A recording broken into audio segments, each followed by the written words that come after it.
What was the problem that you wanted to solve with Yumi, and why did it fall on your shoulders to do it? So I'm a big nerd. And so I do a lot of research, and, sort of my vice is like late night research into clinical trials and weird studies. And when I was pregnant, when I had a baby, I started realizing that a lot of the work for parenting fell on the shoulders of a mother. Just there's decisions around anything that they consumed, what they were doing, what they're going to learn. All of these were problems that fell on a mother. And I was working really long hours. I was in private equity, and what to feed my baby fell on me. And so I started doing research around this. And I've always been fascinated with sort of my belief on like long-term sectors. And one of them has always been healthcare, with metabolic disease, aging population.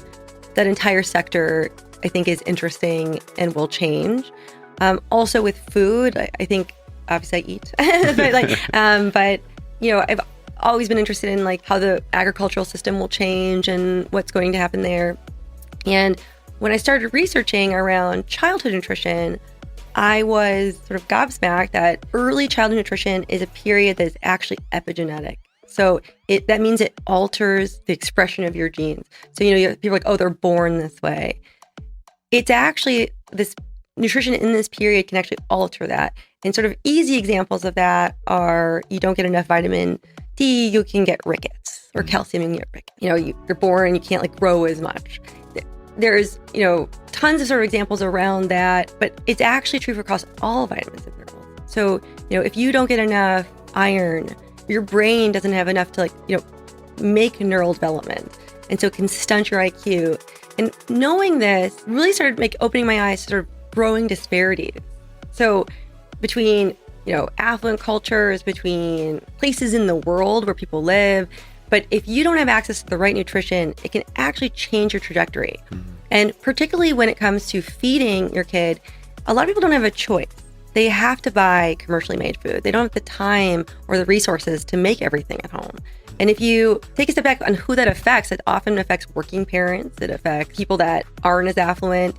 So for me, making a commercially available option for baby food was both a calling on, I think, the greater health and, potential for children, but also on parenting. It's like, can you actually offer a better solution for parents so they don't feel bad that they have to work all the time? They don't feel guilty for making these choices. And so it was, I think, a little bit of both of those that I thought was really, really interesting. And on top of that, I think is like a long-term health outcome. Mm.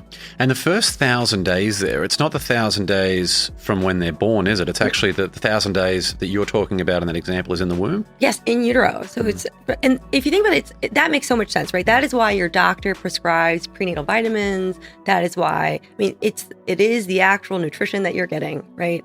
And if you don't get enough, you don't take prenatal vitamins, your baby leaches it from your body. And this was always really fascinating to me, but if you're not getting enough calcium, your baby will actually take it from a mother's bones. Wow. Right. So it's so important. And that's why it's important to know this, to know all of these things. That's how much your baby needs it. They're growing at an exponential rate.